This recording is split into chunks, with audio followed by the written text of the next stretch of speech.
অবশেষে পালিয়ে যাওয়া বাংলাদেশের সাবেক স্বৈরশাসক শেখ হাসিনাকে ফিরিয়ে আনতে উদ্যোগের প্রথম ধাপ সম্পন্ন করল বর্তমান সরকার। এই উদ্যোগের অংশ হিসেবে মানবতা বিরোধী অপরাধের অভিযোগে অভিযুক্ত শেখ হাসিনাকে ফেরত পাঠাতে ভারতের কাছে চিঠি পাঠিয়েছে তারা। পররাষ্ট্র উপদেষ্টা মোহাম্মদ তৌহিদ হোসেন সাংবাদিকদের এই তথ্য নিশ্চিত করেছেন। তিনি বলেছেন, তাকে যে ফেরত চাওয়া হচ্ছে বিচার ব্যবস্থার জন্য সেটা জানিয়েছে। নোট ভার্বালের মাধ্যমে ভারত সরকারকে জানানো হয়েছে। তাকে যে চাওয়া হচ্ছে ফেরত বিচার ব্যবস্থার জন্য সেটা জানিয়েছি।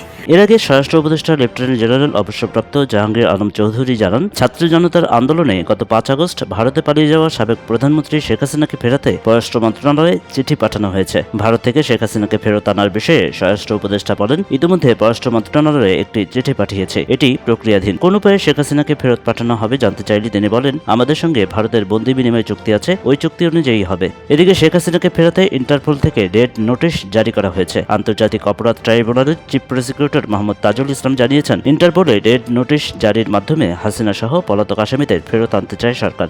এর আগে গত 10 নভেম্বরে আন্তর্জাতিক অপরাধ ট্রাইব্যুনালের মামলায় ভারতে পালিয়ে যাওয়া শেখ হাসিনা ও পলাতক আওয়ামী লীগ নেতাদের গ্রেপ্তারে ইন্টারপোলের রেড নোটিশ জারির বিষয়ে পদক্ষেপ নিতে পুলিশ মহাপরিদর্শককে চিঠি দেয় চিফ প্রসিকিউটর মোহাম্মদ তাজুল ইসলাম। গত 17 অক্টোবর জুলাই আগস্টে সংঘটিত গণহত্যা ও মানবতা বিরোধী অপরাধের অভিযোগের পৃথক মামলায় শেখ হাসিনা ও ওবায়দুল কাদের সহ 46 জনের বিরুদ্ধে গ্রেপ্তারি পরোয়ানা জারি করেন আন্তর্জাতিক অপরাধ ট্রাইব্যুনাল। 5 আগস্ট গণঅভ্যুত্থানের মুখে দেশ ছেড়ে ভারতে পালিয়ে গিয়ে সেখানে অবস্থান করছেন শেখ হাসিনা।